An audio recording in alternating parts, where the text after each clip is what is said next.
Welcome again to the second lecture in our Lustrum series, the philosophy lecture this time, and I'm extremely happy to be able to announce Professor Philip Pettit, who's professor in Princeton University and in Canberra University in Australia. He's one of the most famous political philosophers you will find. It's also very interesting that he has a kind of clear PPE profile. He's worked on things in economics, so inspired by game theory. He's worked on esteem in economics. He's very famous for his republicanism, work on group agency, work on freedom in political philosophy, and he has also a very firm footing in what we would call in the Netherlands theoretical philosophy, which is philosophy of mind, metaphysics, with work on physicalism, causation, and so on. So it's a kind of very broad range of topics, and he has published an enormous lot on these topics. So I'm very glad to be able to announce one of the most prominent philosophers for our second Lustrum meeting. Before I give the floor to Professor Pettit, a very short announcement on the proceedings. So Professor Pettit will give his lecture, then we will have a short break, and then Phil Robichaud will lead the Q&A afterwards. So I'm glad to give the floor to Professor Pettit. Thank you very much, Lieven. I'm absolutely delighted to be here. Although I wish I were there rather than here. I mean, it would be rather nicer to be in Amsterdam with you, but the virtual is the best we can manage at the moment, and I really am very happy to be part of the Lustrum. I'm speaking, as some of you know, from Canberra, where I teach at the Australian National University half the year, as well as at Princeton. So I've given you a handout. I think everyone has that handout. And I think the handout really is, it's just to help with the Q&A, you know, or it'll give you, rather than something that I'm going to follow meticulously, I will follow it in general, but I hope that, as it were, the oral presentation will be enough in itself to follow anyhow. So, okay, so what is a genealogy, first of all? Well, of course, a genealogy of norms it's a bit of a riff on Nietzsche, isn't it? His genealogy of morals. But I have to say, there isn't much of Nietzsche in this presentation. Genealogy, in the sense of what you use it, or you might call it conceptual genealogy. Sometimes people call it pragmatic genealogy or philosophical genealogy. It's illustrated, I'm going to illustrate it very briefly with two very outstanding works of the last century. One by Herbert Hart, H.L.A. Hart, on the concept of law, 1962, and the other by David Lewis on convention, 1969. I mean, two real classics. Think about Hart. He starts with what is law, basically, and then he does something very unusual without really advertising what he's doing or describing the method. He just does it. It's very surprising because this is the high point of analytical philosophy in Oxford of his time, where he was professor of jurisprudence at that point. What he does is this. He says, first of all, well, imagine a society that did not have law, where, of course, people, the protagonists in his story, the genealogy he tells, the story, the narrative he tells, are just like us, and they occupy a society, well, maybe at a different stage of development, that doesn't really matter, but that, you know, has the regular conditions we associate with human life, human society. And he, first of all, postulates that in such a society, there would be patterns of behavior that would be almost bound to emerge. He calls them primary rules or habits or practices of behavior. Actually, the norms I'm going to be talking about are really the primary rules he talks about at this point, but he doesn't present a genealogy of those primary rules. Rather, he assumes they're in place and then presents a genealogy of law, meaning a story about how in that society, free of law as it's assumed to be, would actually create problems to which people would spontaneously respond, you know, in an unplanned way, where the responses would then aggregate to generate a system of what he will invite us to think is a system of law. And then I'm going to talk at the end about what benefit he thinks that this genealogy or story tells. But here's the story, first of all. The problems that these primary rules would raise come in three categories. But first of all, what are the examples of the primary rules? Well, they're all, he describes them actually as collectively beneficial, but individually burdensome regularities in behavior. They're collectively beneficial in the way in which, for example, people's not being violent towards one another on a random basis, people's not being deceptive on a random basis, people's not being liable to break promises they make on a random basis, people's respecting in general whatever conventions of property are in place in the society.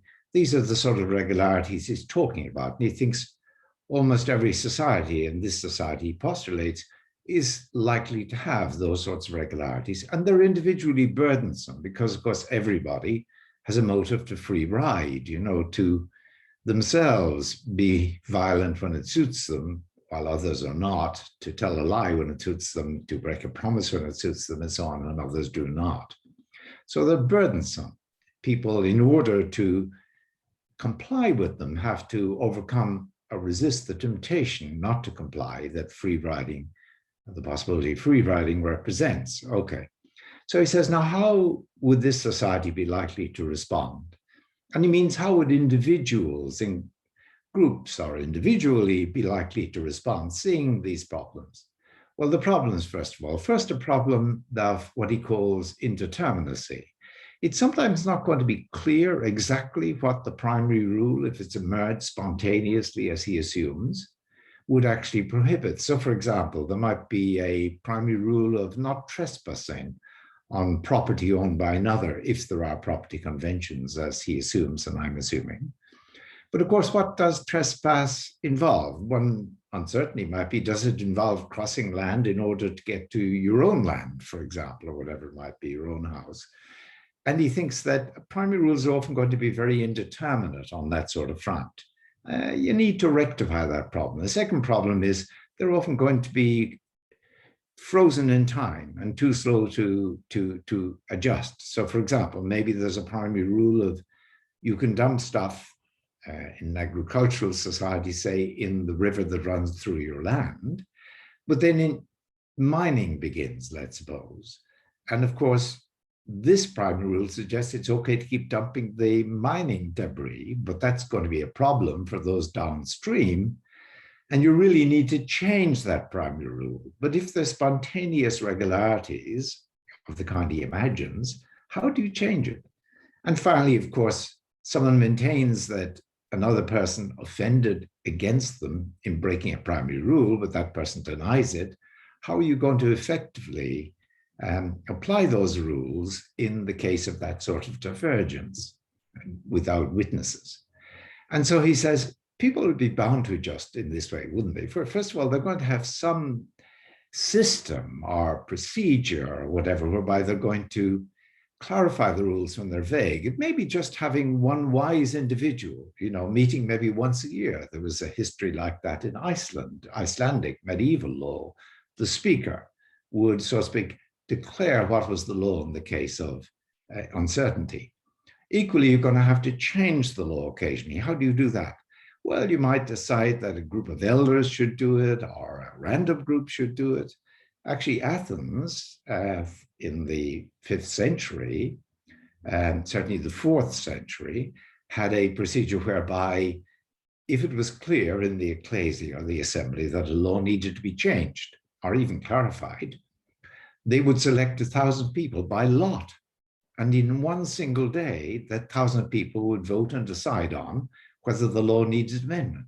Again, you know, very sort of ad hoc measures. And similarly, every sort of society has had some way of deciding whether an offense has occurred and how it's going to be sanctioned, if it is going to be sanctioned.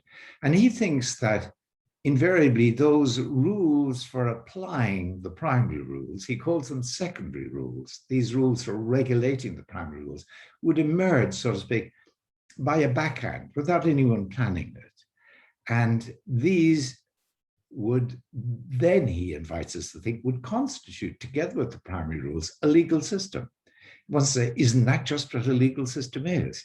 A system of norms where you've got institutions in place, practices, procedures of whatever kind, maybe very informal, for determining the content when there's a problem, overcoming the indeterminacy, for changing them when there's a problem, and for deciding, I mean, maybe quite different procedures needs for each problem, when there has been an offense and how to punish it.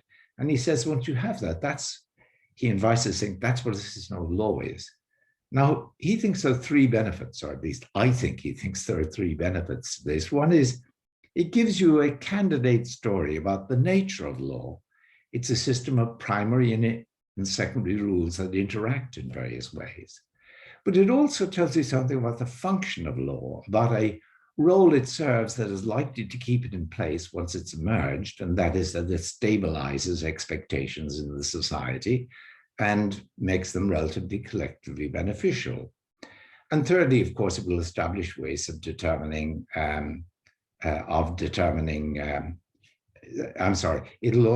three benefits, right? Nature, function, and the third one is origin. Because it tells us something about the origin of law. It at least tells us law didn't have to emerge, as for example, Hobbes assumes, in a social contract of every individual. It could have emerged in a non-planned way, not involving any contract. Now, I better get on quickly with this, but my second, as it were, model is David Lewis in Convention, and many of you probably know that book in a PPE course. So his picture is this. He says he wants to know what is a convention. So he says, imagine a society of basically self-interested, rational individuals, much as in the Heart story, who do not have any conventions. And this means that they're going to face what he calls coordination problems. So, for example, two people meet one another. Imagine we could shake hands, or we can hug, or we can kiss on the cheeks, or do a fresh air kiss, or whatever. Think of the different ways of greeting in our society. Well, it's very awkward if one person does one and the other does the other. You know, you hold out your hand and suddenly someone's coming at you to give you a hug. It's important people will want to do the same sort of thing in that same sort of situation. Or, you know, driving. I mean, imagine Amsterdam as a cycling city. Imagine bicycles emerge. There are no laws yet. What side of the road, of the street, do you cycle on? You know, someone's coming against you. You each want to do the same thing, go left or go right. That's a coordination problem because you don't want to hit one another. So how do you solve those? And Lewis tells a story about in many, many situations, you're going to have precedence, or you're going to have a salient sort of solution such that each thinks, oh, that's what the other will do. And that's what the other expects I will do. So it may be, for example, the bicycle case. It may well be that there were boats prior to this. And the obvious precedented thing might be to do whatever the boats do. Or maybe the opposite, you know, whichever is thought to be manifest. And he thinks by this sort of mechanism, precedent and salience, people are going to light on a common way of behaving that suits them both in each pairwise interaction. And so you're going to get the emergence of what he thinks of as regularities that are self-sustaining, because everybody wants to do the same thing, wants to conform to the same regularity in these pairwise interactions with others.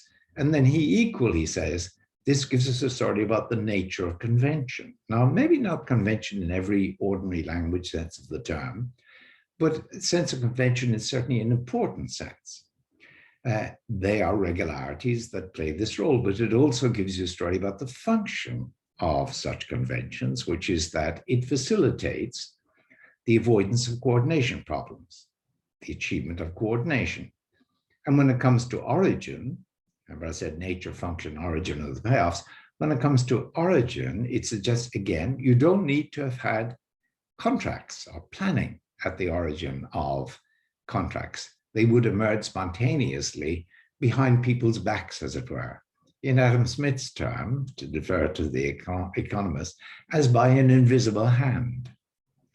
Okay, I want to do the same sort of thing with norms. Now, what do I mean by norms? Well, I mean exactly what Hart means by primary rules. I mean regularities of behavior that are collectively beneficial. There are other norms, as there are other conventions that don't meet Lewis's condition. And I will mention one or two of those in passing, but I'm focusing on collectively beneficial social norms, primary rules in a hard sense, and which are also individually burdensome. They're not like conventions. So unlike laws, they're not policed, as it were, and unlike conventions, they are burdensome. So it's a different category. Okay, and the collectively beneficial ones in particular. Well, let's have a go at the genealogy. Imagine then, following this model, imagine a society without norms of this kind, and you assume the protagonist, the subjects of our genealogy or story or narrative are just like us. You know, they've got normal human instincts, they're relatively rational, they're relatively self-interest or whatever. Now, one thing that's going to be obvious is, given their humanity in that sense, is that they're going to depend on one another. Well, they're certainly going to depend on one another and not to do, I'm going to depend on you in such a society not to do me harm, not to tell me a lie, not to break the promises you make, not to breach the, if there are conventions of property, not to breach those in dealing with me, not to steal my stuff or whatever it might be. We need to be able to rely on others, and even more important, we need to be able to get others to rely on us in various ways when we want them to do that. As in, I make a promise to you, look, if you go there, I'll be there. I need to get you to be able to rely on me, or it's just not going to come off. And we each benefit from being able to practice such mutual reliance, to rely on one another. But now, of course, here's the rub. In order to be able to rely on others and get them to rely on me, now in pairwise interaction, say I'm dealing with one person one day, another person another day, it's got to be the case that I prove reliable to them when they want to rely on me or when they want to get me to rely on them. If I don't, I want to get them to rely on me. If I don't prove reliable in such a case, they are likely to think, well, you know, this guy isn't worth sort of having this interaction with, I'm going to shun him. Or they may even get angry and, so to speak, and lots of people think this is in human nature, actually sanction me or punish me or whatever. And that's going to create a motive whereby each one of us, being rationally self-interested, is going to want to prove reliable to others in this, now this interaction, or that interaction, or the other pairwise interaction, in order to be able to rely on them and to get them to rely on us. We want them to rely on us. It's a sort of version of the golden rule, isn't it? We're each going to want to behave towards them as we would want them to behave towards us, i.e. be reliable. Best version of that, so to speak, golden rule in economics is the tit-for-tat regularity, made famous by the book Evolution of Cooperation, many of you will know, published in the 70s also. And in this story, tit-for-tat is the regularity whereby if you meet in a pair, you each in the first instance cooperate, you know, where that means do prove reliable, so to speak. And in the next interaction with that individual, you actually do whatever that individual did in the previous round. So if that individual cooperated in the previous round, you cooperate with him or her. Now we're in a win-win. You know, we're both cooperating, we're both finding the other reliable, both able to rely on the other, and we can achieve the mutual benefits of reliance. That's terrific. But if the other defected, so to speak, on me, did not behave reliably, then I'm certainly not going to, following tit-for-tat, I'm not going to prove reliable the next time around. I'll show him, as we say. I might even want to teach him by, or her, by teaching a lesson, so to speak, by sanctioning. This tit-for-tat version of the golden rule, so to speak, is supported empirically in the fact that different species apparently have evolved this particular pattern in dealing with one another, not just humans. And furthermore, in modeling, computer modeling of individuals with different strategies of interaction who in the computer model are invited to interact with one another, it turns out tit-for-tat does extremely well. You put points on win-win, lose-lose, win-lose, lose-win. And it turns out that tit-for-tat really is an outright winner. So let's assume tit-for-tat is what these people in our genealogy, or something like that, would evolve as a strategy of interaction with one another. That's the first stage in my, what I'm going to call the basic genealogy. And that's the first section. I'm going to talk about a basic genealogy of norms. Next section, and then in the final section, I'm going to talk about that genealogy with commitment added in. And in the middle section, I'm going to talk about what commitment is. Okay, but back to the basic genealogy. We have the tit-for-tat motive, suggesting there will be a pattern of mutual reliance and therefore mutual reliability, which is pretty good.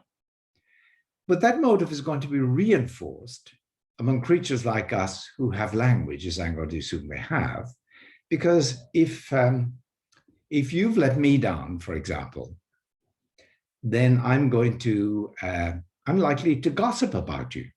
I'm likely to tell, Tom and Dick and Mary about how Harry let me down, because thereby I advertise, I'm a reliable sort of guy. I'm really shocked at how Harry let me down. So I'm going to be more likely to gain their reliance in future interactions by virtue of the fact that I was gossiping and complaining about Harry, who let me down. Gossip of that kind, therefore, is going to be attractive to each one of us because it signals that we think of ourselves, we advertise ourselves as reliable. So it's attractive. But now, of course, it's going to be obvious to you and obvious to me and obvious to everyone that if we prove unreliable in a given pairwise interaction, not only are we going to, so to speak, invite the negative reaction of that individual next time around, as under tit-for-tat, but we're also going to establish a bad reputation for ourselves with all these third parties. We're going to lose standing in what Jeffrey Young and I once called in a book, the economy of esteem. Our standing in that economy is going to go down, which is a bad thing for us individually, because of course that means people are not going to look to us as potentially a reliable partner seeking mutual benefits with us. They're going to shun us or maybe even sanction us in various cases. So we've got two motives why you might get this pairwise pattern of mutual reliance evolving and mutual proving to be reliable evolving in this community. But now two further stages, they're easily said. One is this, of course, is going to scale up. If for each pairwise interaction, the partners tend, of course, there'll always be exceptions, like I'm dealing with someone I'll never meet again. I can tell a lie, there'll be no penalty, but I'm assuming in a relatively small society, let's imagine our size like that, I'm going to be, there's going to be gossip about me that other people are very likely to hear, and this person I'm likely to meet again and suffer if I prove unreliable. So it's going to scale up if generally people are proving reliable. So there's a regularity in the society whereby, in general, in such and such a situation, people prove mutually reliable, avoiding violence, avoiding deception, avoiding infidelity, avoiding breaching property things, and avoiding various other sorts of potentially beneficial regularities as well. That's going to be, avoiding other forms of harm to others as well. There's going to be a pattern of avoidance, which is scaling up regularity in the society. But not only that, that's going to be salient to us. The scaling up is going to be salient. We're in the society now, it's going to be obvious to all of us that in this society in generally we do this. And that's going to be a matter of, as we say, common expectation or common awareness, in the sense not only is each going to recognize that that's a regularity, each is going to expect others to recognize that too, and each is going to expect others to realize that they each recognize that it's going to scale up, it's going to go up, I should say, in that usual hierarchy of common awareness. Okay, so that means now we have motives to evolve a regularity, which is going to scale up as a social regularity that's salient to everyone. But now 2 further steps in my basic genealogy. The first is this. It's clearly going to be the case for each that no one can expect to free ride at random and get away with it, because if they free ride in a relatively small community, their esteem status is going to go right down. Their reputation will be awful. And so they're going to suffer. So no one thinks that they can get away with other people sticking with these beneficial regularities while they themselves actually free ride. That's for the sorts of regularities I've been talking about, I'm focused on.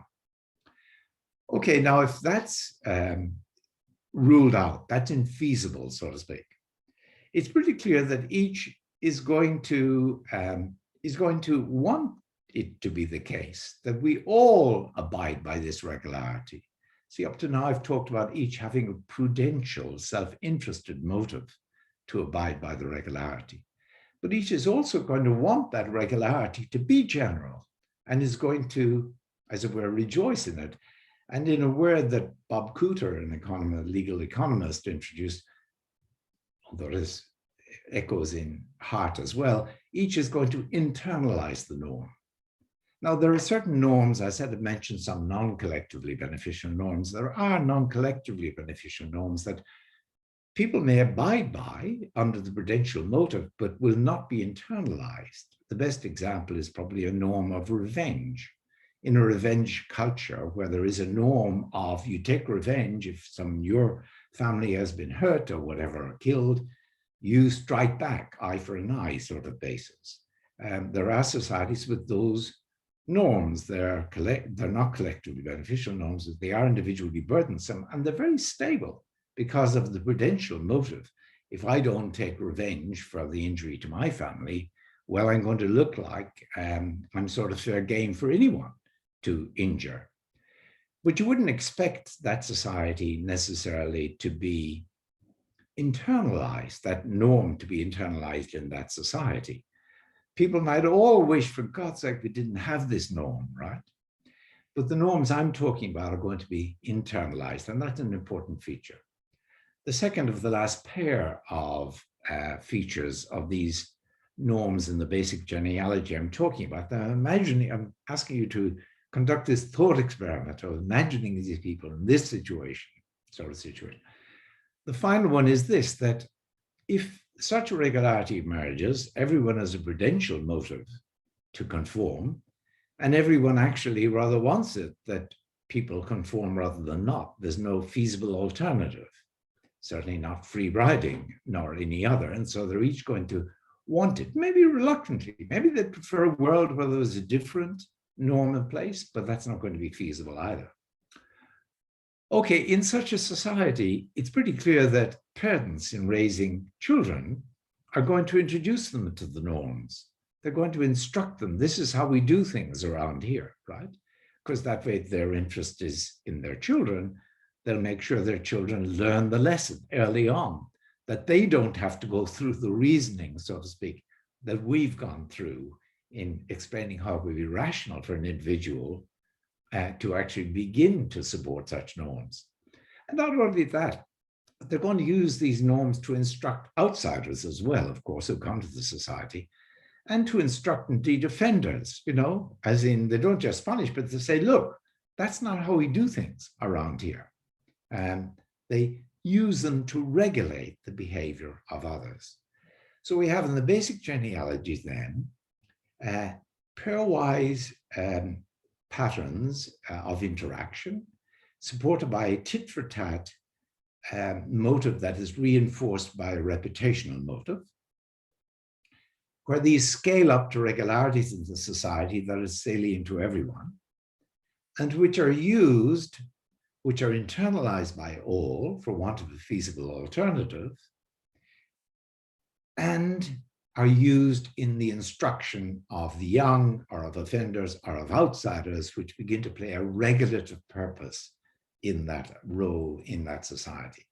So I think that takes you pretty far in a story about norms. But I want to go a bit further. And I want to argue that these norms will also be supported by a mechanism I'm going to call commitment. Okay, so what is commitment? I hope I'm not pounding on at too heavy a pace. It's always a danger, but I'm very anxious to stick within the time limits. Okay, so what is commitment? This is the interlude section. Then I'm going to come back to the genealogy with commitment. Well, I'm using commitment in a game theory sense. And in this sense, at least I'm going to take it, when I commit, what I commit to is an attitude. I may commit to a belief, say a belief that vaccination is the better bet with COVID. You should get vaccinated. I may, and what I do in that case is you may, okay, or I may commit to a desire or preference, or I may commit to an intention, as in committing to an intention to get a vaccination, for example. Now, what makes it a commitment? Well, in the case of committing to an attitude, I certainly communicate that I have that attitude. But in committing to the attitude, I, so to speak, voluntarily incur a certain expense if I don't display that attitude, and that makes my commitment credible to you. So let me explain that. Well, first of all, in this society, people would recognize that it's going to be, really pretty important to commit to various things with others. Let's assume that in any case. Now, one way I can commit to you about my belief and intention, say, in regard to COVID, you may ask me, do you think vaccination is the better thing to do, given there's, say, a small risk of something going wrong? And I said, do I? Yeah. I think I do. I think I do believe that. So I'm talking about myself now in sort of the third person. I'm talking about myself almost as if I'm in the way I might talk about a third person and say, yeah, I think Mary does actually believe that vaccination is in that sense the better bet. When I report that belief, or you ask me, are you going to get vaccinated? And I say, yeah, I think I probably am going to get vaccinated. So I'm reporting my intention. I think my intention is to get vaccinated. Now, here's the thing about a report.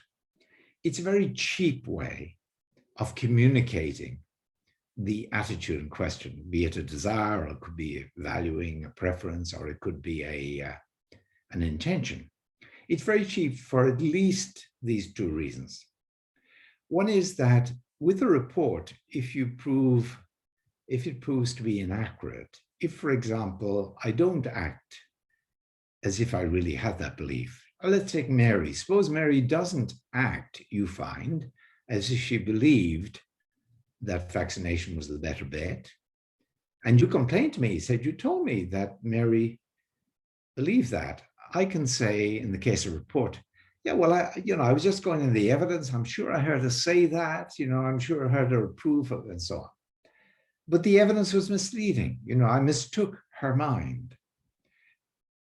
So that's one excuse I can give with reporting on Mary. If I'm reporting on myself as a third person, I give the same excuse.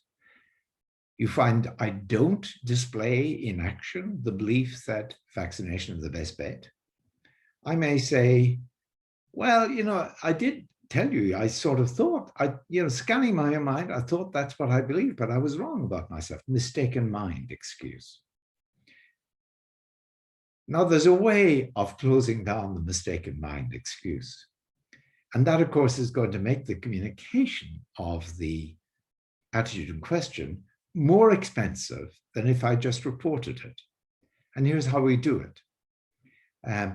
You asked me, do I think that vaccination is a better bet?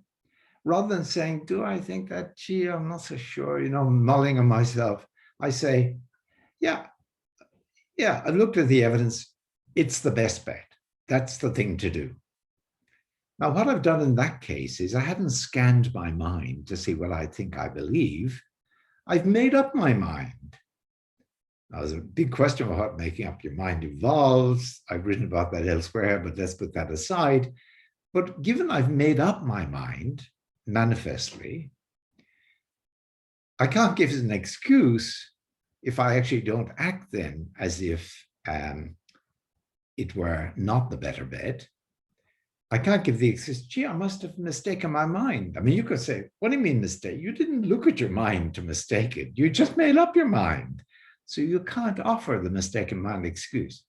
And if, I'm going to call it, if you avow the belief rather than just reporting it in that way, if you avow it on the basis that you made up your mind, you're not going to be able to avail yourself of the mistaken mind excuse should you not display the belief in action.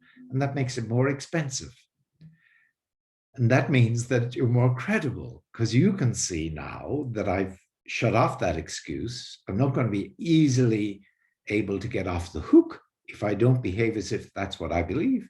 And so you have a great reason to believe me. With the intention similarly, rather than saying, I think I'll get vaccinated, I think that's what my intention is, I may say, I'll get vaccinated. Again, that's a way of showing I've made up my mind. I haven't just looked into my mind and reported it. And in that case, equally, I can't say, gee, I must have gotten my mind wrong because you made up your mind.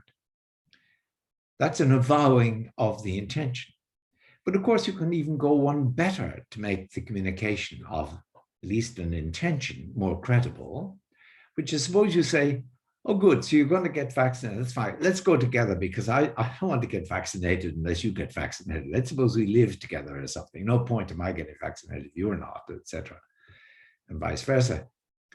And so are you going to get vaccinated? And I say, okay, you can rely on me. I'm going to get vaccinated. Now, if I don't turn up or don't get vaccinated, I can't say to you, oh, I changed my mind. Because you can say to me, wait a minute, you effectively promised or pledged, I'm going to say, meaning you shut down the changed mind excuse by saying to me, you can rely on me, I'll be there. So those are two ways of communicating either a belief, or it could be a desire, preference, or an intention that makes it more expensive than a report. And I'm going to call them two forms of committing to the attitude in question. One, avowing the attitude, avowing the belief, avowing the intention. The other is pledging the attitude, where at least you can pledge an intention. Not clear to me you can pledge a belief, but that's another issue. Okay, so that's what I mean by commitment now. And I think we do this all the time. Actually, we do it all the time, not just when we say, yay, so to speak, I commit to that, I vow that, I pledge that, or say words that mean those things. Suppose it's manifest to me that it's manifest to both of us that I believe that vaccination is a good thing. And it's manifest in the sense that you believe that I believe that, and I believe that you believe that, and I believe that you believe that I believe that, and so on. Suppose it's common knowledge between us. And I don't demur. I don't sort of say, look, yeah, you might be wrong in expecting me to believe that. I don't do that. And I have no special explanation for not doing that. Like no one's got a gun to my head saying you better not, put doubts in the other person's head. In that case, I'm going to have effectively avowed it by not saying nay rather than by saying yay. And the same goes for pledging. If it's manifest between us that you're relying on me to go with you to have a vaccination or whatever, then, and I don't demur, I don't disabuse you of that expectation, then I'm going to be, I call it virtually pledged. I'm going to be pledged by virtue of my silence. I'm not saying yea, nay, when there was no, as it were, special reason why I might not say nay, no gun to my head. I'm going to be pledged virtually by that to doing that, to commit. I'm going to be virtually committed, pledged to going with you to have a vaccination. Okay, so that's commitment. That's the interlude section. Now, let's go back to the norms as they emerge from a basic genealogy, and just remember they are now patterns of pairwise interaction supported by the tit-for-tat motive, reinforced by the esteem motive, which scale up into general regularities that are salient to all, manifest to all, that they hold, and which are internalized by all, given they're the only collectively beneficial feasible alternative, and indeed are used by all to regulate others.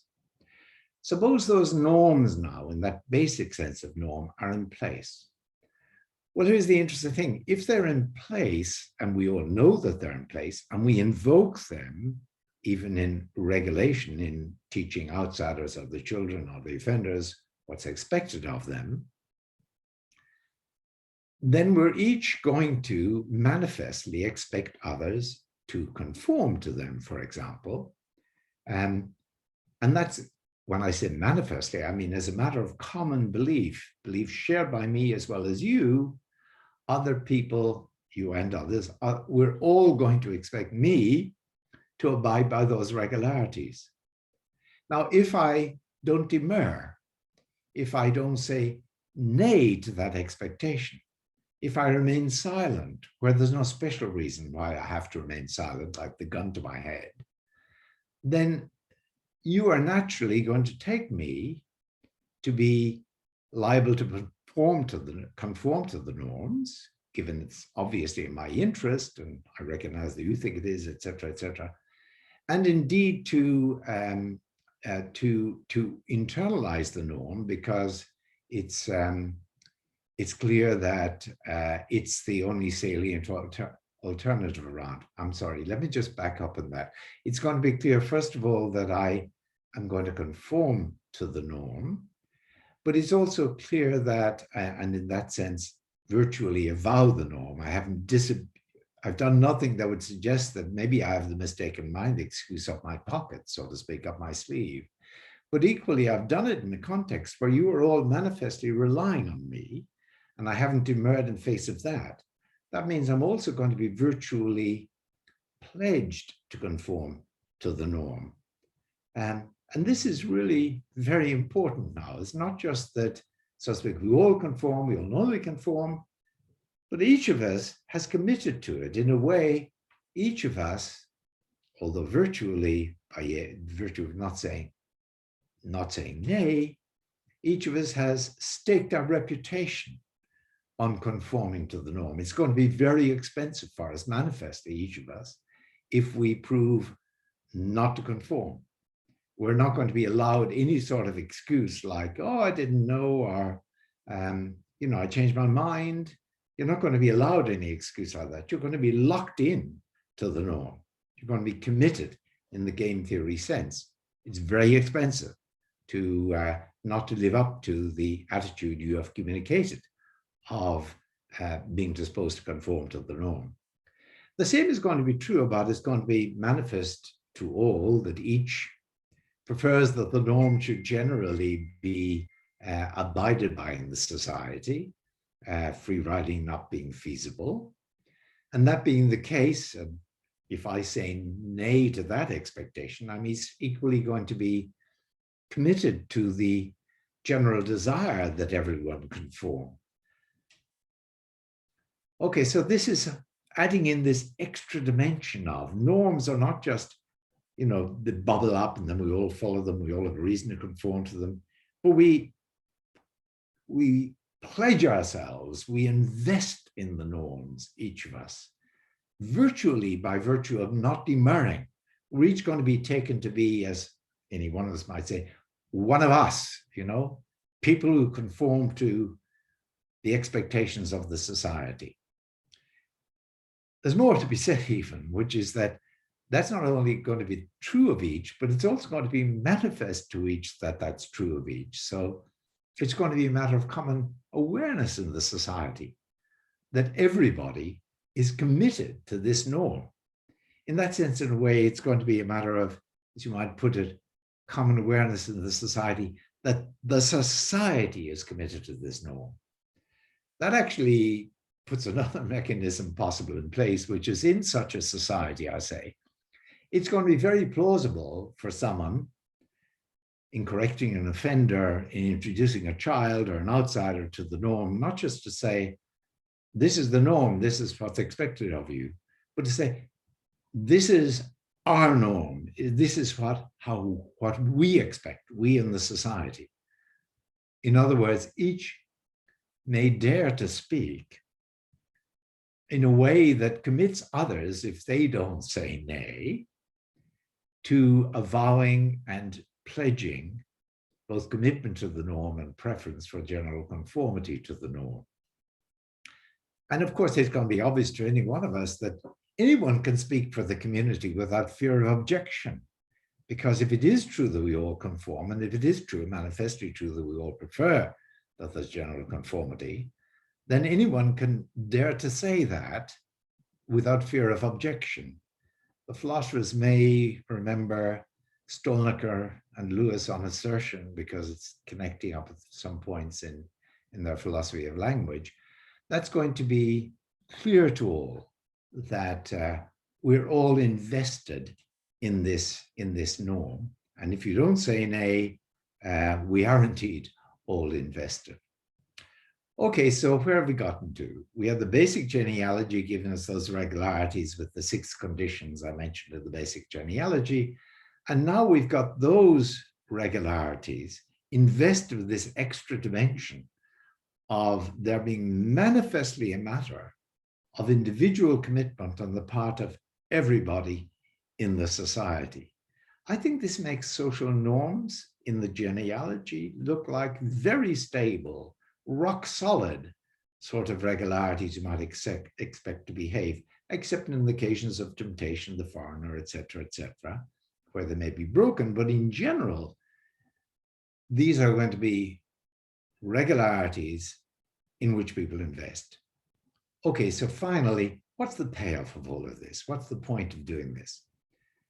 Again, nature, function, and origin. I think the story tells us something about each 3. First of all, on nature. Well, it gives you a story about what norms are. If you think that our society is likely modeled by that society, of course, you may reject that, but I think there's not much reason to reject it.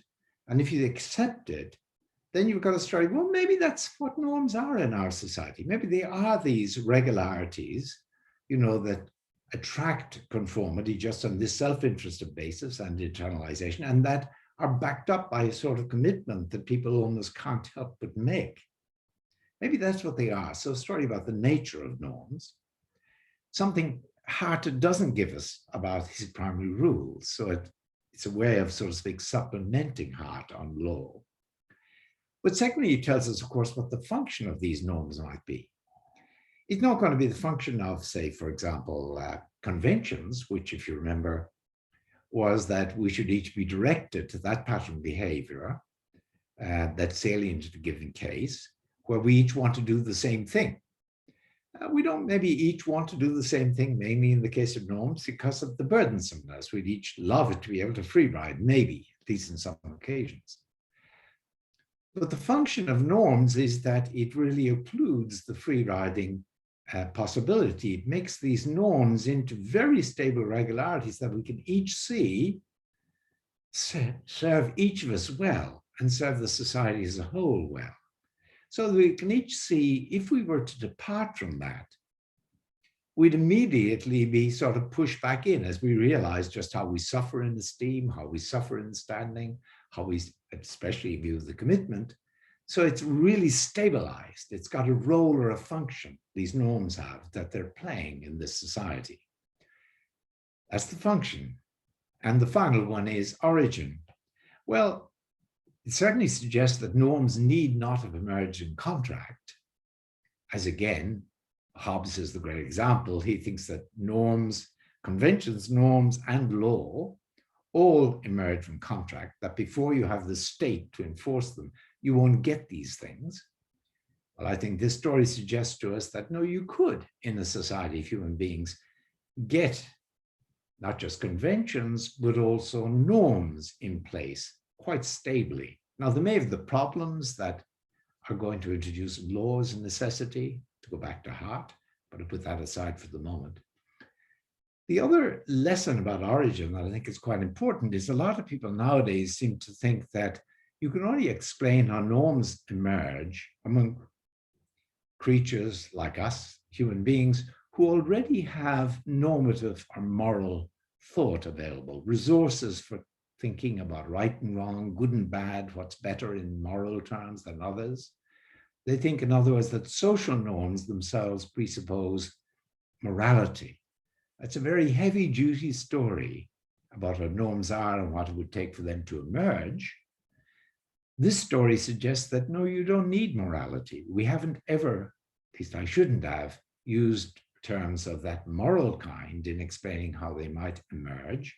And to that extent, I've made it, the story would make it at least intelligible that they could emerge or could have emerged amongst us prior to, or at least independently of, an agreed moral system of adjudication amongst people. I actually tend to think that social norms, as we've been talking about, norms in which people are so invested, willy-nilly almost, in virtue of our nature, that they provide the bedrock on which we build moral thought. Now, that does take us an extra stage, moral thought. And I did write a book in 2018, if I may do some self-advertising, called The Birth of Ethics, which actually begins with norms and tries to explain how we might evolve moral ways of thinking, given that those social norms are in place. But again, another story. So I've done a very different thing for Nietzsche. Well, he had a genealogy of morals. This genealogy of norms is in a very naturalistic spirit, but it still makes norms very exciting, and I think should make us really grateful for when we have them, and really worry when there are special circumstances, as of course there are, like civil war, etc., or, you know, really very, very demanding natural conditions, scarcity of goods and so on, that undermine them. It should let us cleave to norms. So I'm going to stop at that point and look forward to the discussion. Thank you very much. Philip, thank you so much for the stimulating talk. This is the time where everyone would be clapping. So we just have to imagine that there's all the attendees are roariously clapping their hands. Oh, you're muted, Philip.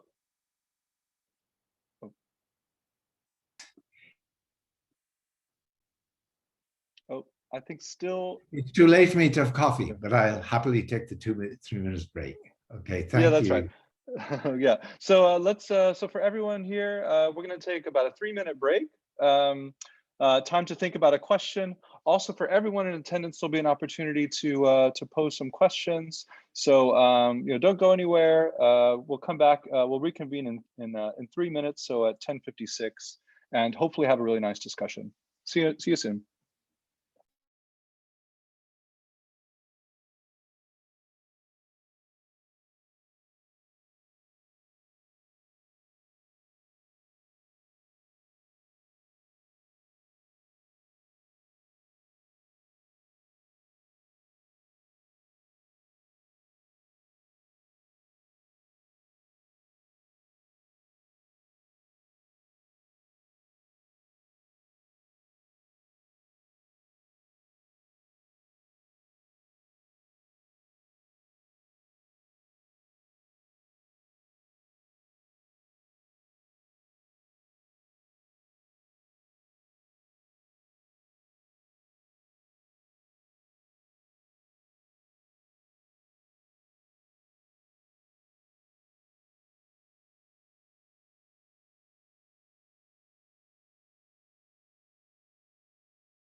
very precise time to meet, 3 minutes.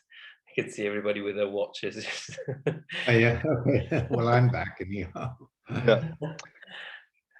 And it is exactly 10:56.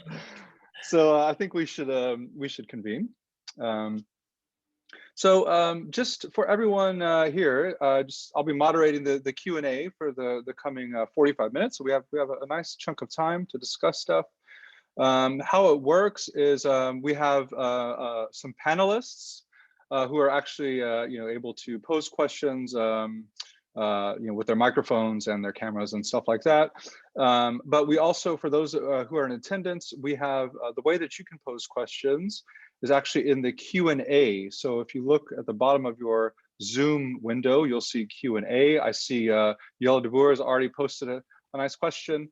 So for those of you who are attending but who aren't on the panel, at any moment, type your question into the Q&A, and I, as moderator, will pose that question to Philip.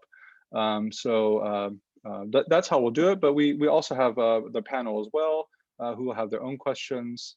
And yeah, let's get started. So is there anyone on the panel who has a question for Philip? Let's see. Yeah. Okay, Marina, would you like to start?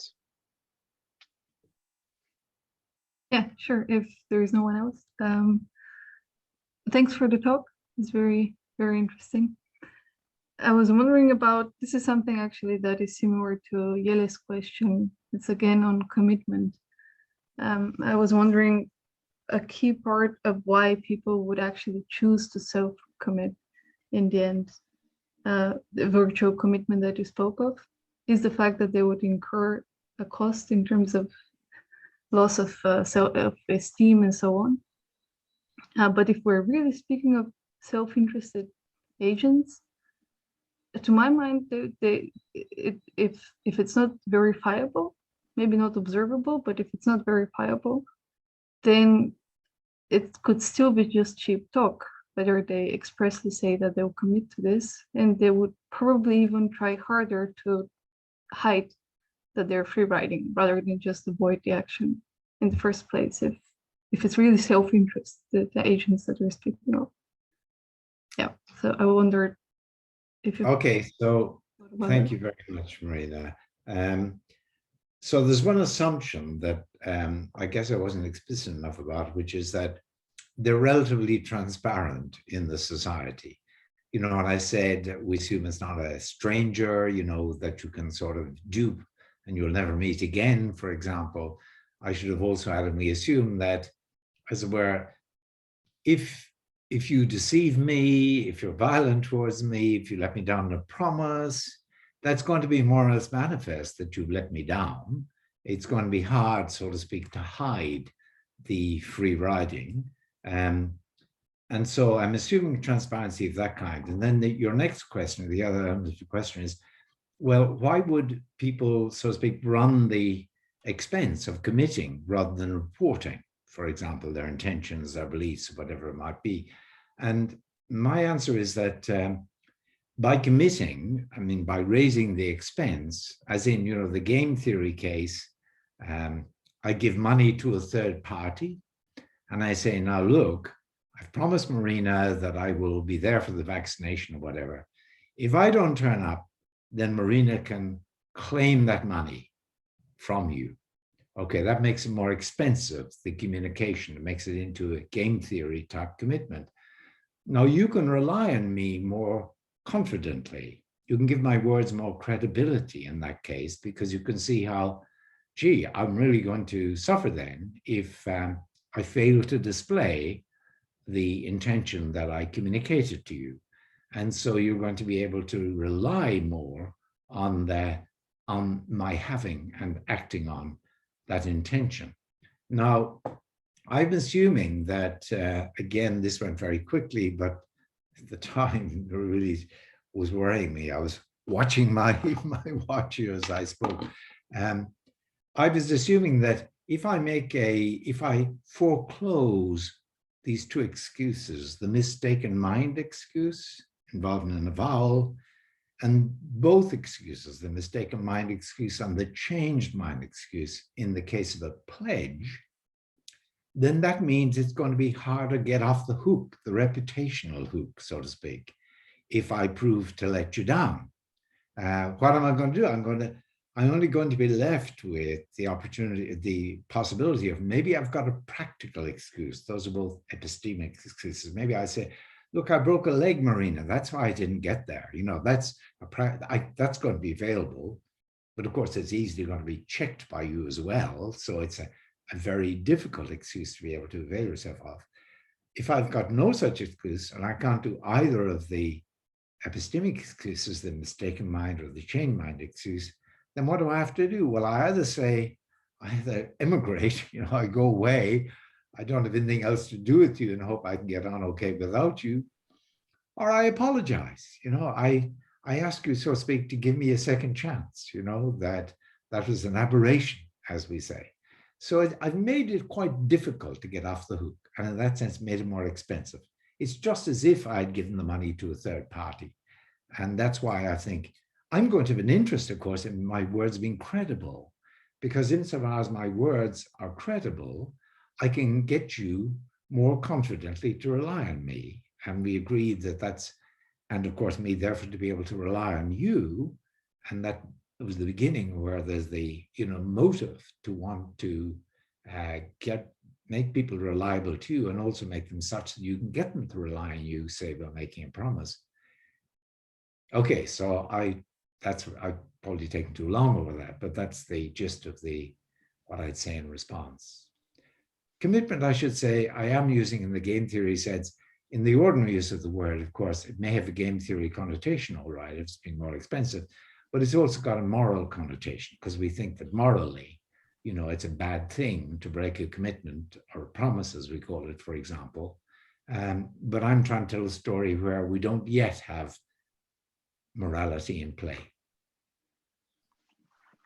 Okay, thanks, Philip. I think this is as a sort of follow-up. Jelle de Boer has, one of the attendees has put into the Q&A the following question.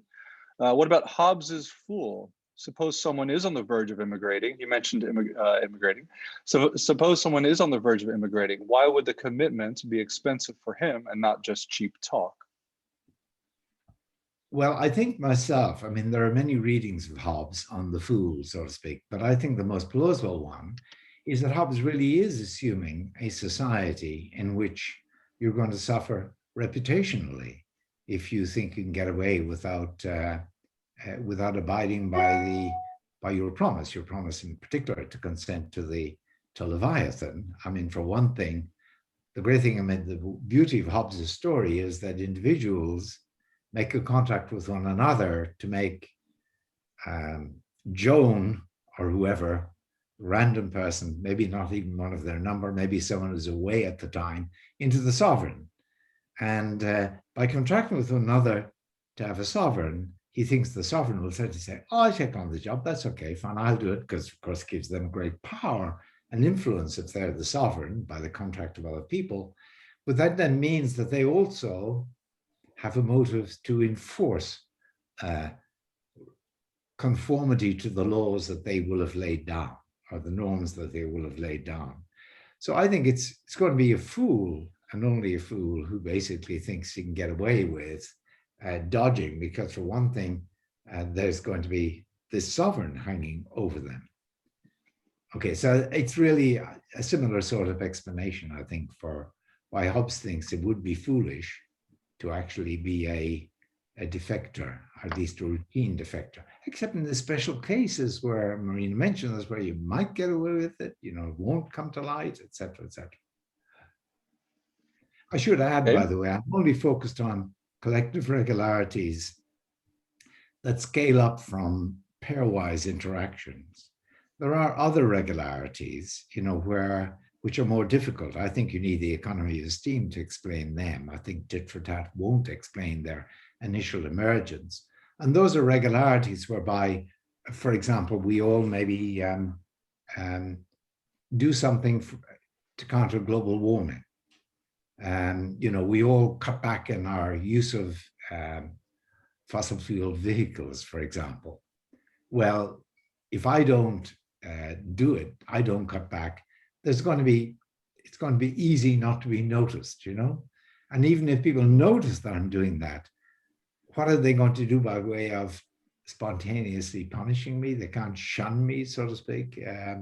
It wouldn't be worth the effort on their part, or sanction me even. Of course, if you're the state, maybe that's fine. And so in a case like that, the tit-for-tat mechanism won't work. It's only in pairwise interactions. But the esteem one, I say, will work. But I think that that presupposes the emergence of regularities that are based on pairwise scaling up. I'm sorry, that's getting a bit complex. But, No, thanks. Thanks for the very complete answer. And yeah, for the attendees, please don't hesitate to pose a question in the Q&A. We have a question from the panel, Lieven. Yes, thank you. I think it's more or less a bit follow-up again on this type of question, also the nature of commitment. So I very much like the naturalistic approach to the norms, but then I have a question about how naturalistic it is, and in particular, the nature of internalization and commitment, because some people would go towards saying that it's getting biologically internalized, or and people having emotional theories of where feelings are really necessary in order to have kind of genuine commitment, like the case of the psychopath. It's a kind of free rider which pretends to follow the norms, which pretends to be fully committed, but isn't fully committed, and how to distinguish this kind of pretense of commitment from real commitment. And then some people suggest, well, there's no real feeling there because it's not sufficiently internalized. Is that something you would want to use in your theory, or is it a kind of more rational commitment where the emotional part doesn't really play a role? So in order to give an answer to that, Lieven, I have to use a notion of genetic accommodation or genetic assimilation, it's sometimes called, which is used in evolutionary theory. And it takes me away from my thought experiment. So let's suppose we imagine that norms began life as a result, so to speak, of people rationally working it out, as I've worked it out for them, so to speak, that indeed it's the sensible thing is to pairwise interact in this way, prove reliable, generating the norms which they respond by internalizing them and saying, yeah, this is as good as it gets, so to speak, and then respond. Okay, suppose that story was true in the history of our species. Imagine that it was true. And imagine that it was really very beneficial for us individually, for example, that we live in a society like that. Now, in such a society, there's going to be now, in view of that cultural development, a new natural evolutionary pressure, so to speak, in favor of those children who find it more and more natural, who find it a matter of first nature, so to speak. They don't have to learn or go through that reasoning or even teaching by their parents. It sort of comes to them more or less automatically. It comes to them from the genes, or at least they're prompted to respond in ways that generate those things. That's a case of where, so to speak, nature takes over from reasoning or calculation or strategy, and it assimilates it or internalizes, so to speak, the mechanism. Now, it's very plausible that one of the mechanisms of genetic assimilation is that, for example, nature may have evolved in us a disposition to have this emotion of shame on being found to have let others down, to have proved unreliable. Now, why would that be useful, so to speak, for nature to have implanted into us? Well, one, we wouldn't have to learn, so to speak, how important it is to be proved reliable. Shame itself might drive us, and of course, shame would have to be culturally primed as well, but might drive us to prove reliable under a sort of emotional pressure, apart from the strategic pressure we have. And that would mean that we'd actually be, you'd get the emergence of norms more firmly grounded, now partly in our genetically determined or shaped nature. But more than that, as Robert Frank, for example, argues, the thing about shame, if I see that you're really shamed by, say, having told that lie, maybe I was prepared to gossip on you, but I can see you were really ashamed when you saw me realize what you had done and so on. Shame is a feeling, and I can now, as well, find you more credible when you say to me, oh God, I'll never do that again. I was so ashamed. I can see you're ashamed. Suppose you are utterly unashamed. You utterly had no emotions of that kind. You were in that philosophical sense, psychopathic or something. Then I'd only have your words to go on when you say, I'm not going to do that again, you know? Oh yeah, what grounds have I now? Of course, you might go through the computer devices, but shame would be that more sort of solid as a ground for my expecting you will in future not do that sort of thing again. You will prove more reliable in that sort of scenario. So that's a sort of case of genetic, the genes accommodate the strategically intelligible trait that emerges. Tomasello, Michael Tomasolo's work I really like, he talks about in the years between about 100,000 and 400,000 years ago, that human beings, our forebears, not yet Homo sapiens, that they really were in a situation where they had to cooperate. They had to basically work with one another or starve alone. And he argues that in that situation, it would have rationally, they would have evolved strategies of joint activity, maybe in foraging, in hunting for game, in raising children in all sorts of ways. They're a very vulnerable species in a very hostile environment. This is the only way they can do it.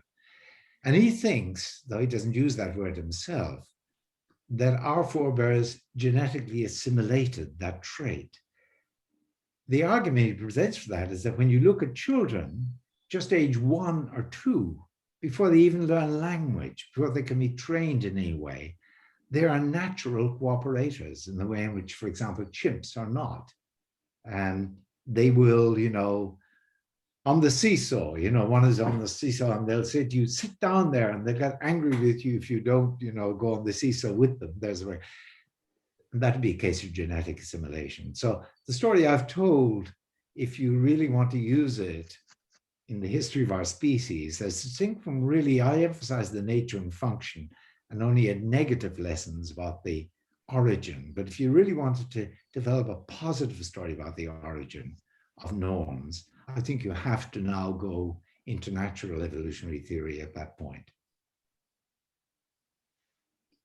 Okay, that was exactly the question where you stood on that question, and that's a very clear answer. Okay, we have another question from Martina. Yeah. Yeah, thank you very much.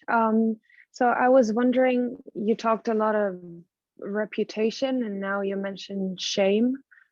These seem to be like very interpersonal sort of, yeah, entities or things in which the whole theory relies in. And I was wondering how in the, you know, more contemporary world, and especially in big societies that are characterized by anonymity and maybe the lack of interpersonal relations, like how does the theory hold if the second step of the genealogy, which would be reputation, sort of is more unstable? Good. Okay, so a lot of points really that that comment invites, Martina.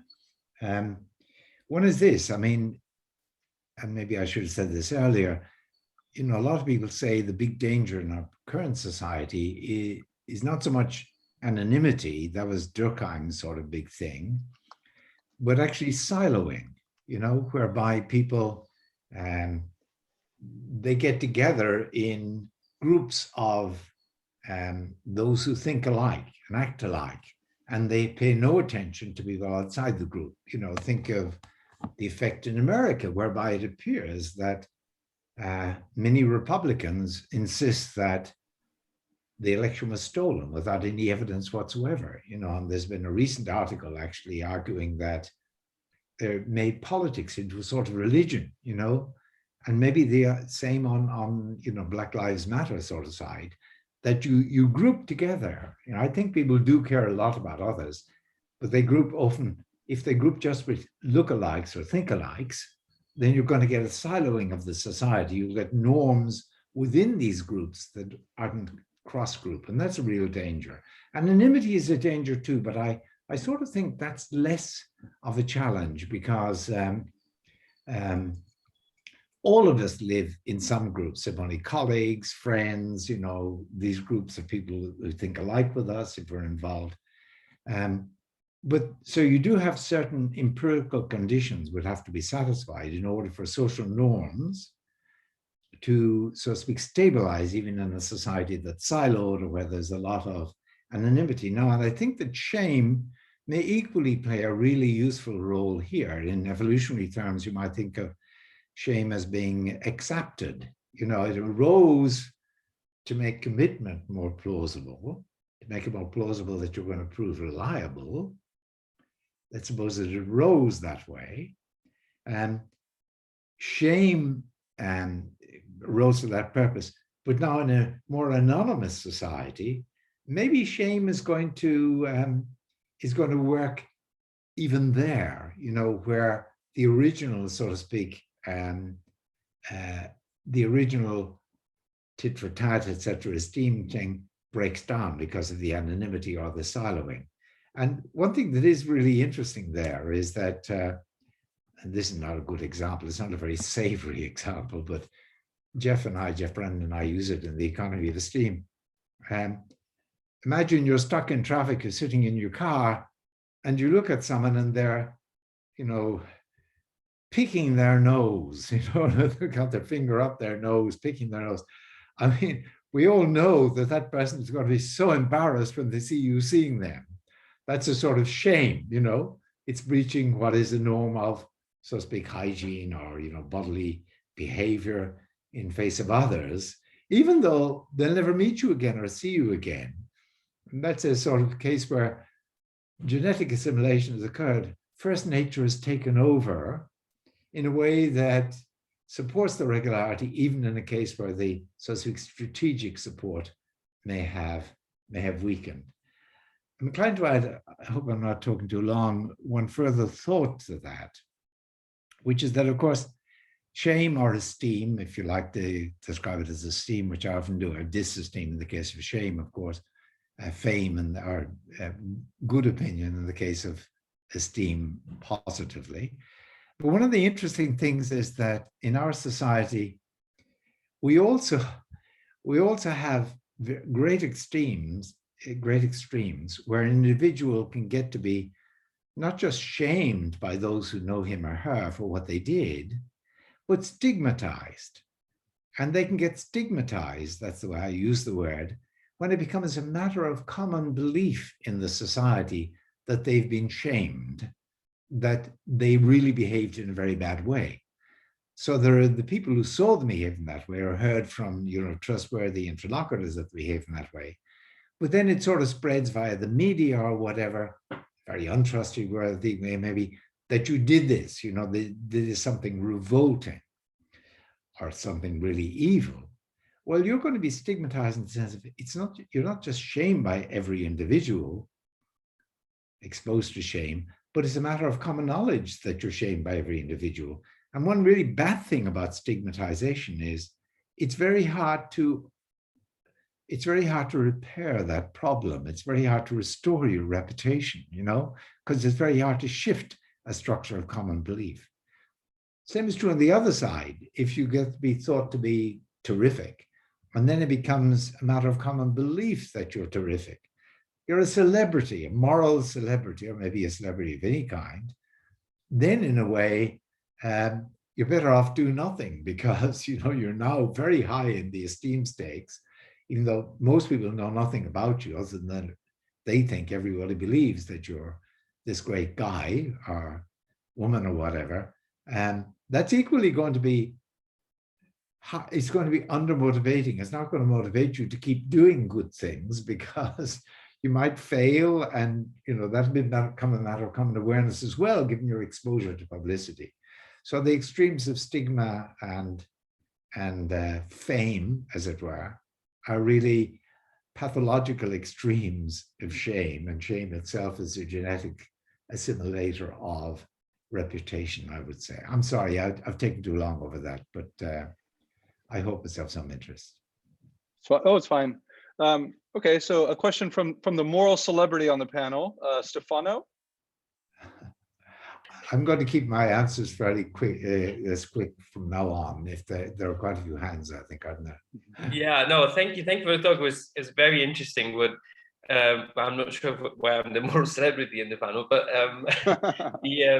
what I was thinking about. Oh, I'm not hearing. Yeah, can you hear me? I can hear you now. You faded for a moment. Oh, sorry, my connection was not very stable. Okay, hopefully this will get through. The idea that tit for tat that I had in mind is of some sort of, again, that you mentioned, some sort of prehistoric society, or at least pre-modern society.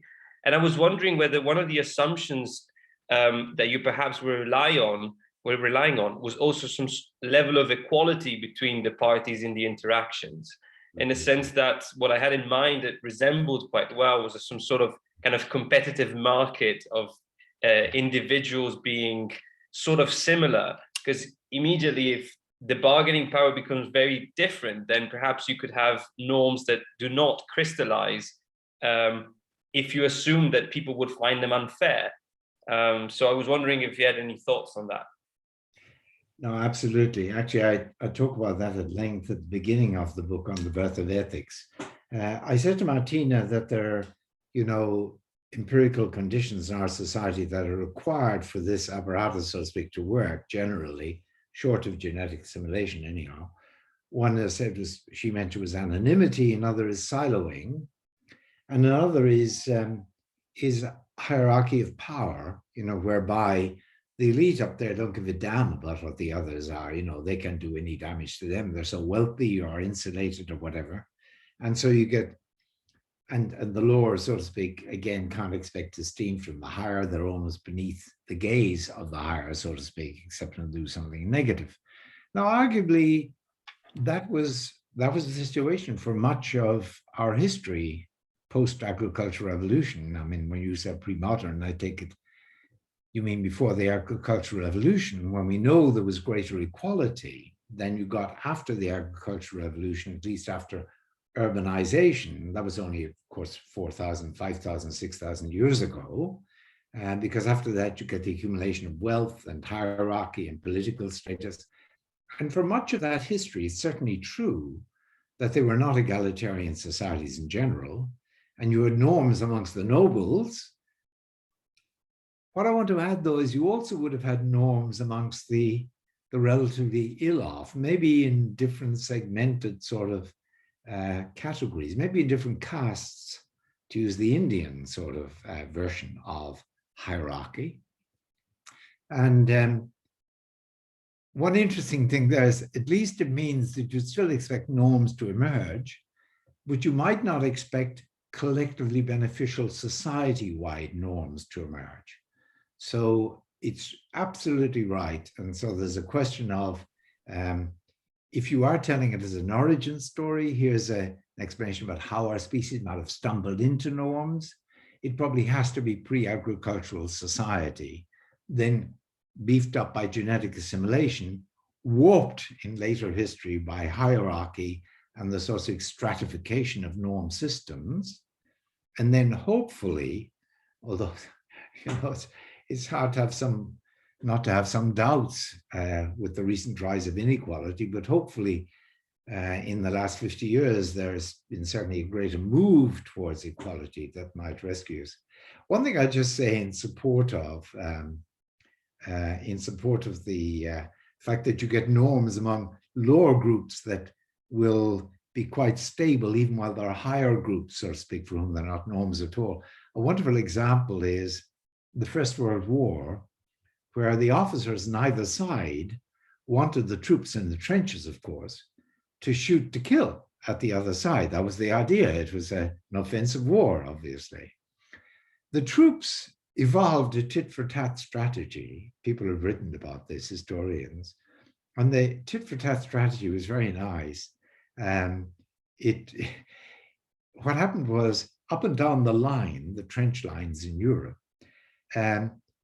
groups of the regular soldiers realized that if they shot on the hour and every half hour, the other side would get it. And they would shoot, say, on the quarter hour and the 3/4 hour. And so neither of them they'd each be prepared to duck on the hour and the half hour, in the one case, the quarter hour, the 3/4 hour in the other. And they evolved all sorts of strategies of tit-for-tatting, whereby they weren't exposing one another to danger. Buggers, so to speak, the officers, the senior officers. And it became a real problem. And they moved, I don't know the military vocabulary, battalions, what are up and down the line, in Europe, in order to break this cohesion. But of course, the troops caught on, and they immediately evolved these sorts of tit-for-tat strategies. Actually, the only way, very sadly, was broken by this story. Actually, the Evolution of Cooperation book has a nice chapter on this. The only way it was broken was by the officers introducing on either side the night raid. The night raid was when you sent 2 or 3 soldiers over to the other side with instructions that they had to come back with some evidence of having killed a soldier on the other side, like a helmet or whatever it might be. And that did induce the soldiers to become so angry with the other side that they did as the officer beckoned instructed more reliably. I said I wouldn't talk for so long in response to questions, and I've done it again. I'm sorry. It's such rich territory. I really recommend it to you all. It's a wonderfully rich area. Yeah, thanks.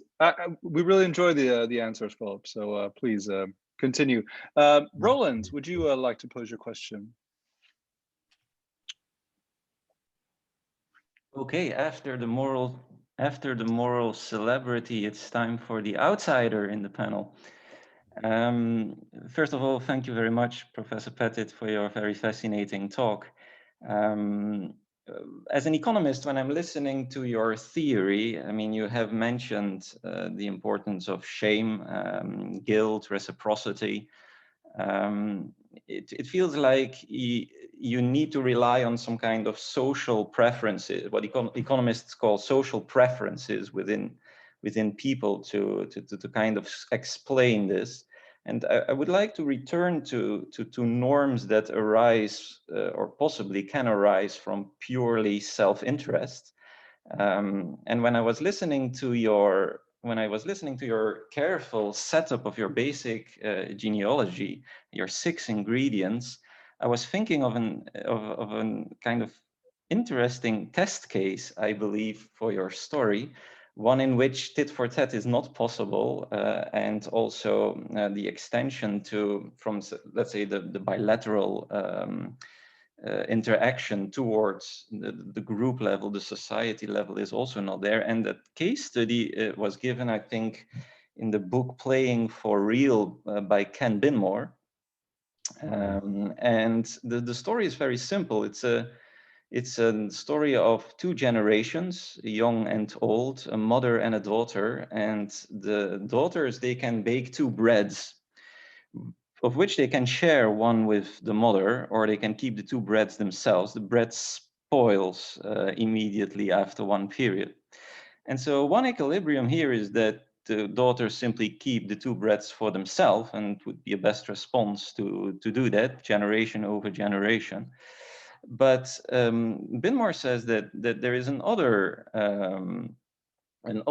let's say, fairer sharing one with your mother equilibrium possible, and that is when the daughters simply conform to the idea of sharing, being kind of you know, afraid that they would be punished by their own daughters when they are old. So tit for tat is impossible because you cannot really retaliate as an old mother if you do not get a bread. Yet the purely self-interested idea of conforming out of self-interest to this norm can get this equal sharing rule.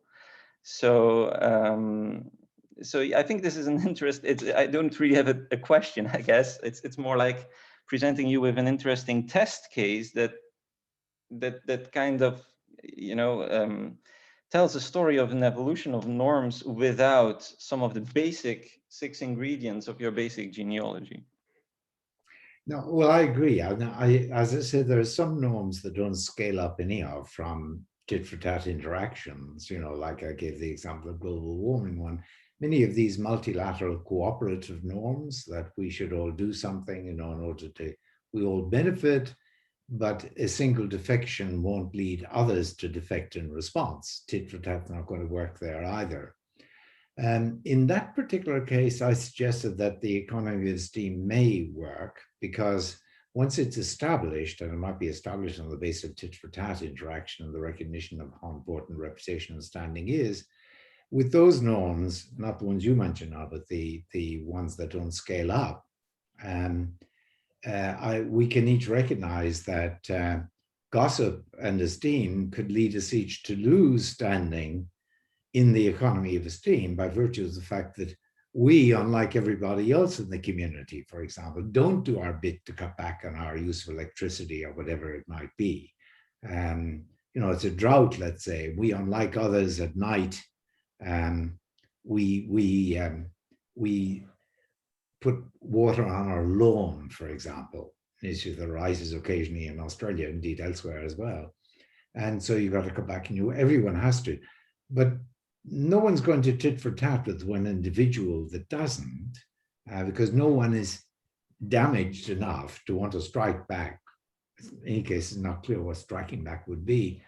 But of course, if there's gossip and people realize that they're going to lose the status and esteem by virtue of not stopping from watering their lawn at night or any time of the day, then that can give them a real, I would say, still a prudential motive. You know, it involves other people, but still prudential. Now, in your case, it's a bit like that because the third parties in Binmore's example are their own daughters in the next generation. Although it's a particularly, I think, unpersuasive example because it's, you know, presumably it could hide from their own daughters what they did with their mother, you know. And, you know, I think in that case, he really does have to postulate a social preference. In other words, the preference for your mother's welfare, which might be intelligible because after all, it's, you know, we know there are lots of, as it were, genetically based altruistic concerns, like for your children or perhaps for your parents, that would make sense of why they might do that. But he does seem to me he'll have to really postulate that sort of altruistic or social motivation. Now, in my story, I think it's important that with these pairwise scaled up regularities that they really are based initially on a prudential motive, tit for tat, and the esteem motive. And when I argue that they're going to get to be internalized, you know, meaning people are going to develop a preference that they should all abide by that. So sort of content to the preference, and a preference is shared with others and becomes a matter of knowledge that it's shared with others, it becomes a matter of common commitment with others. At that point, you do get social preferences entering, but they're been made intelligible on the basis of the prior prudential motives or incentives. Thank you. Okay, thanks. Niels. Yes, I was wondering because the story, well, you try to tell a positive story about norms and the history of norms, but does it not lack in explanation power? Because you seem to focus on social beneficial norms, but it leaves norms which are not directly socially beneficial, or norms which are maybe even a bit harmful for some groups left to be explained. Why do we commit to these norms? Okay. Well, there are two cases, I think, here. One is norms that are illustrated by the honesty among thieves. You know, the thieves will be honest amongst themselves, you know, because that's the community, subgroup that they live in. But of course, that's very bad for everybody else. Actually, David Hume has a lovely comment on this, where he says somewhere, it's one of his essays. Actually, I'm sure Jeff and I refer to it in our book if you want to look it up.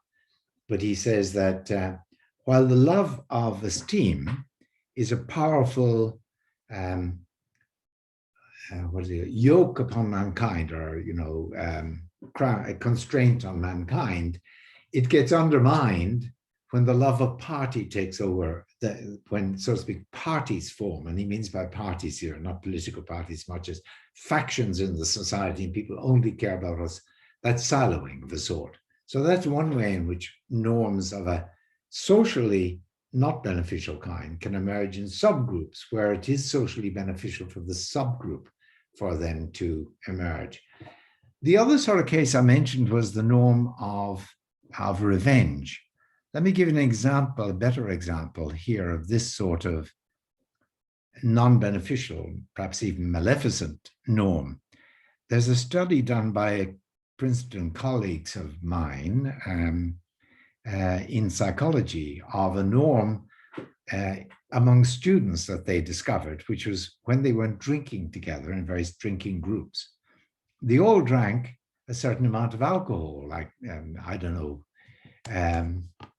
liters, maybe 3 liters of beer when they went drinking together at night. And they were sort of interested in this norm, how stable it was, what supported it, and so on. And they did a study, and the study revealed the following, that almost everybody thought this was too much to drink. So they didn't internalize the norm, these individuals. They each would much prefer if the norm was maybe 1 liter, or if there was no norm at all, if, so to speak, they each drank just what they wanted to drink. But in the economy of esteem, so to speak, they were treated as, you know, we say in Australia, a wuss, you know, someone who sort of not one of the gang, you know, not sort of invested in the group, if they just do their own thing and drink less than what's expected of them.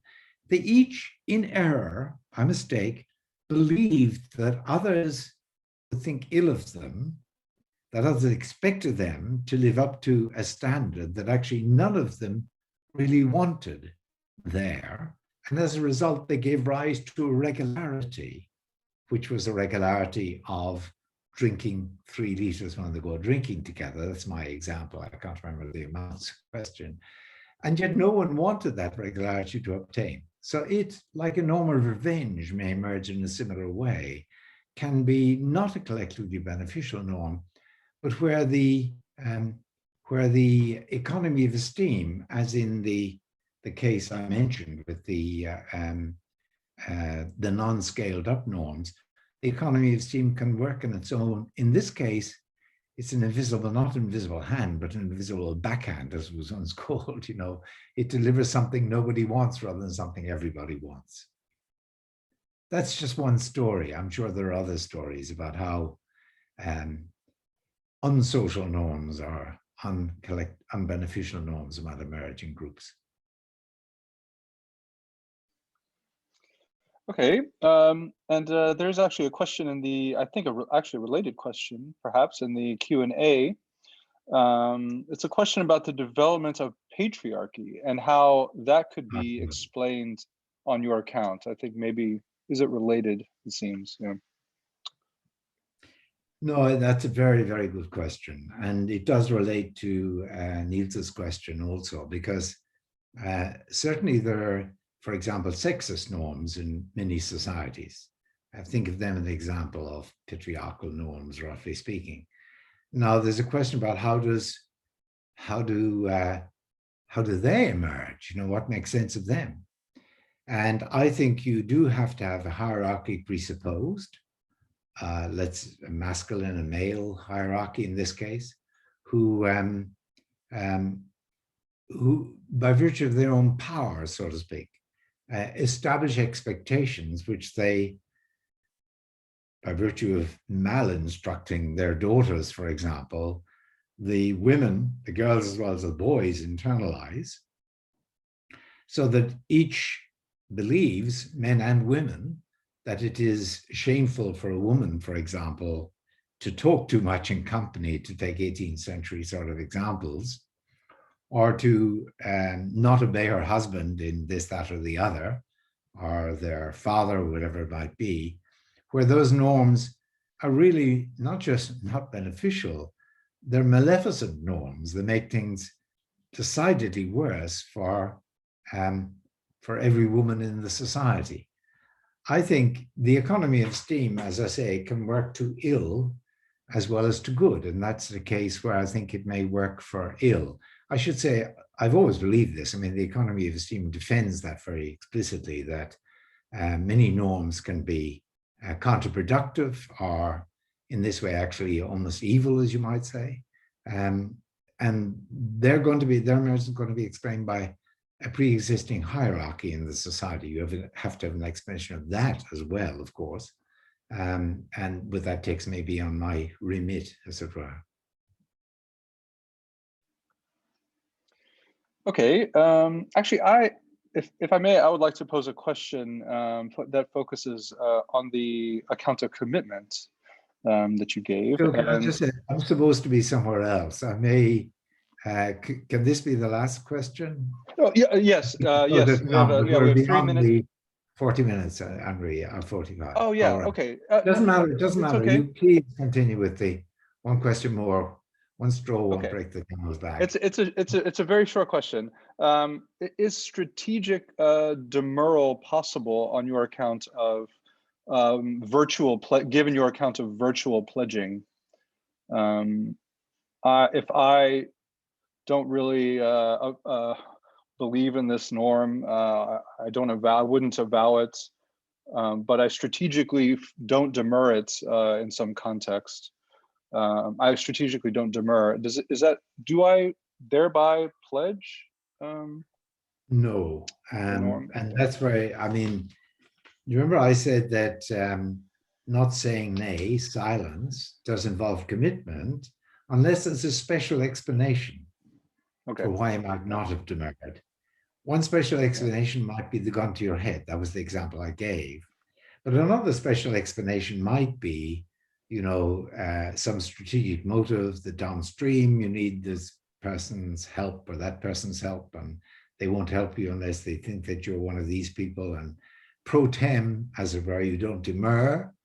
That would certainly be a special explanation. So in that case, the explanation has to be something like, you don't demur because there is a property of these norms that actually makes them appealing to you, even maybe despite the fact that they're unappealing in other ways. And with almost any set of norms, there's going to be the property that makes them attractive to you, so to speak, and attractive and see you attractive to everybody, really, which is that they're going to establish a system of mutual expectation and coordination amongst the members of the society. You know, even the norm of drinking a certain amount, at least it has that property, but it's got such a counter property in the fact that it means that people get too drunk and they can't do their work the next morning, or whatever it might be, and they don't like that. If you've got a case where the property that makes it, say, of coordination, makes it attractive to all, even if it doesn't have other properties, maybe enough to make sure that to indicate that the not saying nay, silence, really is committal. But where there are those other explanations that are more salient, then of course it would be rash of others to take it that this person has virtually committed. Excellent. Thanks for the answer. And with that, we should close. And I think I speak for everyone by saying we're very grateful for the lecture and for your patience in answering our questions. It was very stimulating. I'm sure discussions will be ongoing amongst us. And And with that, that's the end. Thanks everyone for attending. Thanks again, Professor Pettit, and thank you, and thank you for all those questions. And good luck to the VU and the PPE program. Yeah, that's right. And don't forget, everyone, there's an event tomorrow as well. So be sure to check out the magazine and register for that. And with that, everyone's free to go. Yep. Very good. Take care. Bye-bye.